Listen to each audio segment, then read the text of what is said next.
सचेतन सचेतन परमात्मा के प्यारे भक्तों, आज का विषय प्रकृति और उसके गुण हैं। प्रकृति संसार का श्रेष्ठ इंजीनियर व कुशल चित्रकार है। इसके अलावा प्रकृति को समय व नियम का भी ज्ञान होता है। प्रकृति मनुष्य की बुद्धि से बहुत अधिक विशाल व सूक्ष्म होती है। प्रकृति बहुत ही रहस्यपूर्ण व विचित्र होती है। इसके रहस्य असीमित हैं, तो सूक्ष्म ब्रह्मांड व चेतन कारण ब्रह्मांड कितना रहस्यमय व विज्ञान में होगा, इसका अनुमान लगाना समझ व रहस्यों से पर्दा उठाना है। मनुष्य की छोटी सी बुद्धि क्या कर सकती है?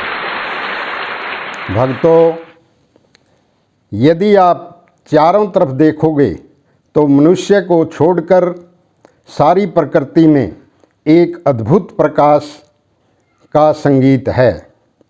पशुओं में, पक्षियों में, पौधों में एक अनैतिक शांति है, लेकिन मनुष्य के जीवन में नहीं। यह एक आश्चर्यजनक बात है।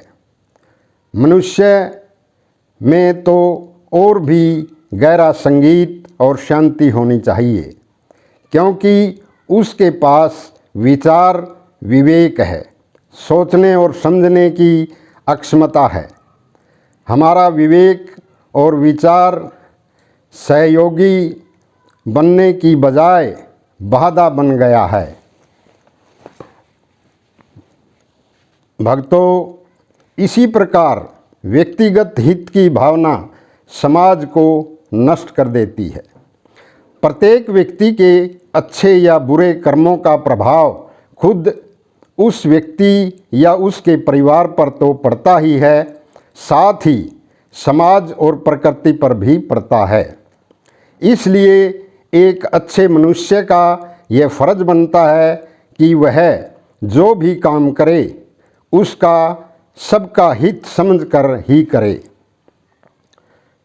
प्रकृति में नर और नारी एक दूसरे के पूरक होते हैं। प्राकृतिक रूप से नर से नारी का महत्व अधिक होता है, क्योंकि नारी में गर्भ धारण करने की शक्ति होती है। नारी ही संतान की रचना करती है और बच्चे के भाग्य को निर्माता बनाती है। प्रकृति ने नारी को उत्तम गुणों से सुशोभित किया है, क्योंकि नारी के अंदर नर से एक क्रोमोस अधिक होता है।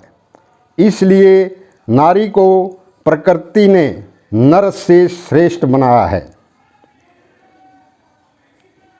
नारी माता के रूप में बच्चे का पालन पोषण करती है, बहन के रूप में भाई की उन्नति में मदद करती है, पत्नी के रूप में पति का नेतृत्व करती है, पुत्री के रूप में पिता का सहयोग करती है।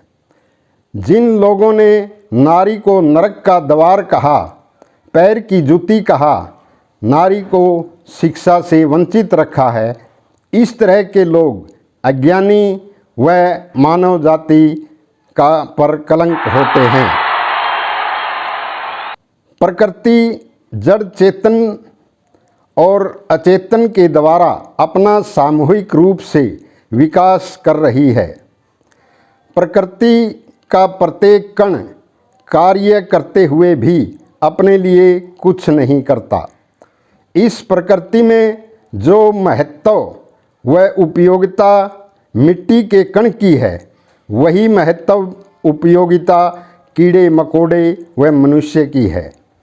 इन कणों में इतना फर्क होने के बावजूद प्राकृतिक रूप से समान महत्व व उपयोगिता है। इसमें कोई भेद नहीं है।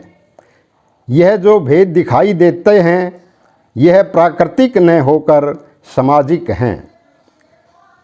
भक्तों, जिस प्रकार दो पुराने पदार्थों में एकता होने से वे नए पदार्थों में परिवर्तित हो जाते हैं, इसी प्रकार निर्जीव व सजीव दोनों पदार्थों में अंतर्क्रिया होती रहती है। सृष्टि में कोई भी घटना क्रम ऐसा नहीं जिसमें क्रिया के बाद प्रतिक्रिया न होती हो।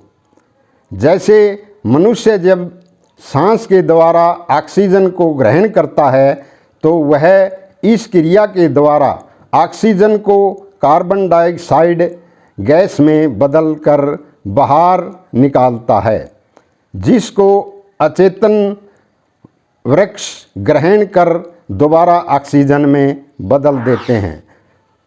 सचेतन।